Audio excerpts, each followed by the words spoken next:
Guys, how are you? Welcome to my channel Nesa life style. I hope आप सब अच्छे हैं। आई विश कि आप सब अच्छे रहो। सो गाइस, आज जिस टॉपिक में मैं बात करने जा रही हूँ वो बच्चों के नाक, कान, आँख और टंग को कैसे क्लीन करें, इस टॉपिक पे है। जितने भी न्यू पेरेंट्स हैं उनके मन में ये बात चलती रहती है कि हमारा बच्चा अभी काफ़ी छोटा है, आखिर ये क्लीन होता क्या है। सबसे बड़ी बात ये होती है कि क्या नाक को भी क्लीन करना पड़ता है, क्या टंग को भी क्लीन करना पड़ता है। तो बहुत पेरेंट्स के तो ये सब भी पता नहीं होता कि क्या कैसे क्लीन करें, तो दूर की बात है। बहुत पेरेंट्स को ये भी नहीं पता होता कि क्या ये सब क्लीन भी किया जाता है और क्लीन होता है तो कैसे होता है। तो आज का टॉपिक इसी बात पे है कि बच्चों को कैसे क्लीन रखें, उनकी ये एरिया को कैसे क्लीन करें, नाक, कान, टंग और आँख, ये सबको साफ़ करने के लिए क्या यूज़ करें, क्या करें। तो चलिए आगे बढ़ते हैं, इसी टॉपिक पे बात करते हैं। तो सबसे पहले जो होता है नाक अगर ब्लॉक रहेगा तो बच्चों को खड़ खड़ की आवाज़ आएगी, उन्हें फीड करने में तकलीफ़ होगी। आखिर नाक बंद या फिर ब्लॉक होता क्यों है? तो जब भी बच्चे फीड करते हैं तो डकार लेने के बाद कुछ जितनी मुंह से उल्टी करते हैं उससे कम मात्रा में वो नाक से भी उल्टी करते हैं। कभी कभी उन्हें बहुत ज़्यादा सरकने के बाद, कुछ फीडिंग करने के बाद, कुछ दवा देने के बाद अगर आप कोई भी दवा उन्हें देंगे तो वो भी उन्हें बहुत जल्दी सरकता है, जिसकी वजह से उनका नाक ब्लॉक हो जाता है। नाक से उल्टी करेंगे तो नाक ब्लॉक हो जाता है, कुछ देर के बाद वो सूख जाता है। उल्टी होने के बाद आप क्लीन कर लेते हैं नीचे का एरिया, अंदर का एरिया तो क्लीन कर सकते हैं नहीं आप। सूख जाने के बाद भी उनकी नाक ब्लॉक हो जाती है, तो वो सब भी हमें क्लीन करना पड़ता है। तो क्लीन कैसे करें आखिर? तो आप दो चीज़ कर सकते हैं। सबसे पहले तो आप नेसोक्लियर डालकर छोड़ सकते हैं। नेसोक्लियर से भी बच्चे को बहुत राहत मिलती है। कोई भी पेरेंट्स, मैंने प्रीवियस वीडियो में बता रखा है कि सरसों का तेल का यूज़ नहीं करें, ना नाक के लिए ना कान के लिए, किसी चीज़ के लिए भी सरसों का तेल का यूज़ नहीं करें। आप नेसोक्लियर ड्रॉप डाल सकते हैं या फिर डॉक्टर के रिकमेंडेशन से जो भी आपके पास नेसल ड्रॉप है आप उसका भी यूज़ कर सकते हैं। उसके बाद आप चाहें तो मैं जैसे करती हूँ, जैसे मुझे डॉक्टर ने बताया है, इसका वीडियो भी होगा शायद, मुझे नहीं पता, मैंने चेक नहीं किया। एक कॉटन का जो जिससे हम लोग बाती करते हैं ना, कॉटन की रुई जिसे कहते हैं, रुई, उसे अच्छे से ऐसे करके उसे घुमा देना। मैं यहाँ पे पिक दे दूँगी, आप उसी तरीके से करेगा। उसके बाद आप उसके नाक में नेसोक्लियर देने के बाद आप ये अराउंड 1-2 महीने के बच्चे में भी कर सकते हैं। दोनों नोज़ में नेसोक्लियर डालने के बाद 1-2 तरीके के ये इस तरीके से ऐसे बना के रखेंगे। एक आप धीरे धीरे राउंड करके, हल्का सा राउंड करके एक नोज़ में करेंगे, उसके बाद उसे निकाल देंगे। फिर दूसरा उसे फेंक देंगे, फिर दूसरा लेकर के आप हल्का नोज़ में ऐसे राउंड करेंगे, फिर उसे निकाल देंगे। इससे बच्चे का नाक बहुत अच्छे से सफाई हो जाएगा। बच्चे को काफ़ी ज़्यादा छींक आएगी, जिसकी वजह से बच्चे के नाक जो ब्लॉक है वो खुल जाएगा, बच्चों का नाक साफ़ हो जाएगा। तो ये ट्रिक बहुत आजमा सकते हैं। मैंने भी आजमाया है अपनी बेटी पर। जब वो 2 महीने की थी, डॉक्टर ने मुझे ऐसा रिकमेंड किया था कि आप अगर ऐसे करेंगे तो उसके ब्लॉक है अगर नाक, सफाई भी हो जाएगी। क्योंकि बच्चे काफ़ी ज़्यादा नाक से उल्टी करते हैं, न्यूबॉर्न होते हैं, फीड करने के बाद, तो उससे क्या होता है, वो कुछ देर के बाद सूखने के बाद वो नाक ब्लॉक कर देते हैं। तो आप अगर नेसोक्लियर डाल के या फिर कोई भी नेसल ड्रॉप डाल के इस तरीके से करेंगे तो उसका नाक काफ़ी ज़्यादा अच्छे से ठीक हो जाएगी।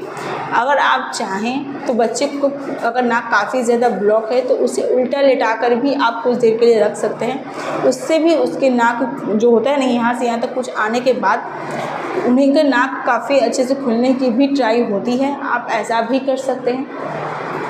उसके बाद आता है बात हमारे टंग का। तो टंग का कुछ लोग क्या करते हैं, सरसों का तेल लेकर कपड़े में लेकर उससे पोंछ देते हैं। तो उससे क्या हुआ आप समझ सकते हैं, मतलब कि एक गंदगी है उसमें, सरसों का तेल कितना ठीक होता है, उसमें हमने चिपका दिया, वो पूरी तरीके से और चिपक के बच्चे को और ख़राबी कर देगा, उसमें पूरा मुँह में छाले ला देंगे। तो आपको ऐसा बिल्कुल भी नहीं करना है।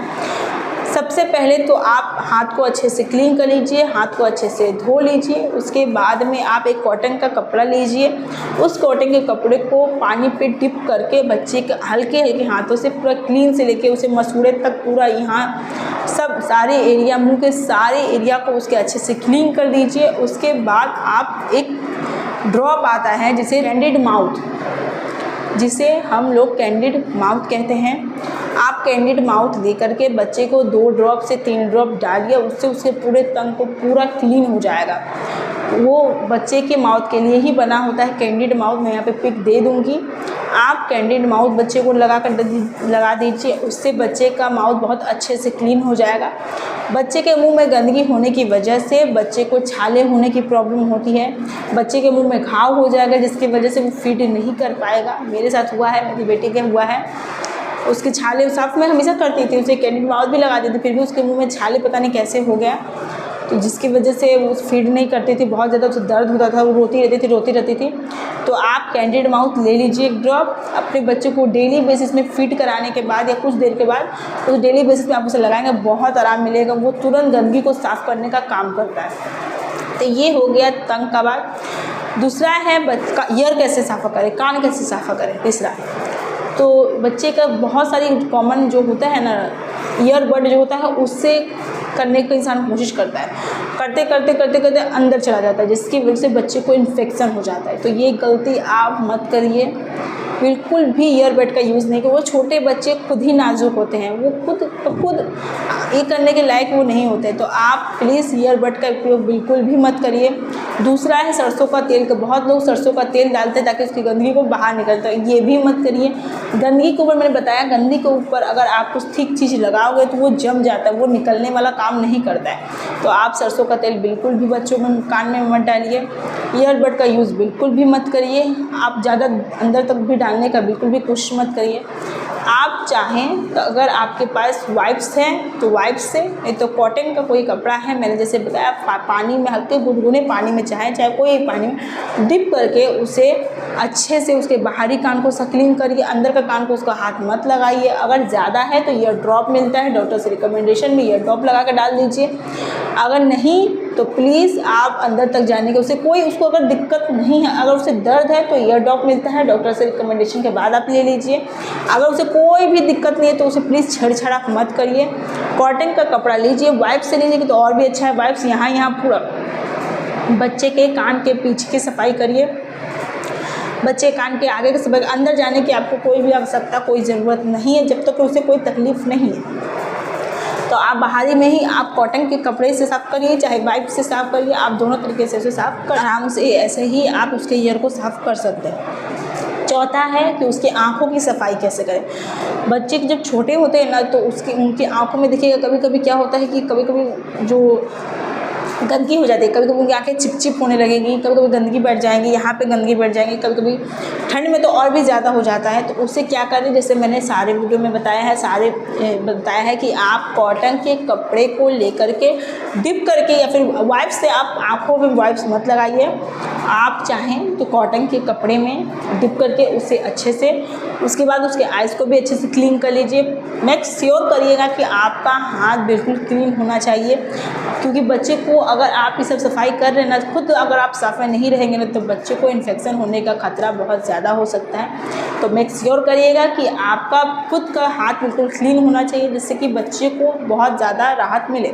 तो आप उसके आँख को बिल्कुल कॉटन के कपड़े से क्लीन कर सकते हैं। आप चाहें तो एक कॉटन के कपड़े को डिप करके उसके पूरे बॉडी को क्लीन कर सकते हैं, एक बार में ही रह आपको क्लीन करने की ज़रूरत नहीं है।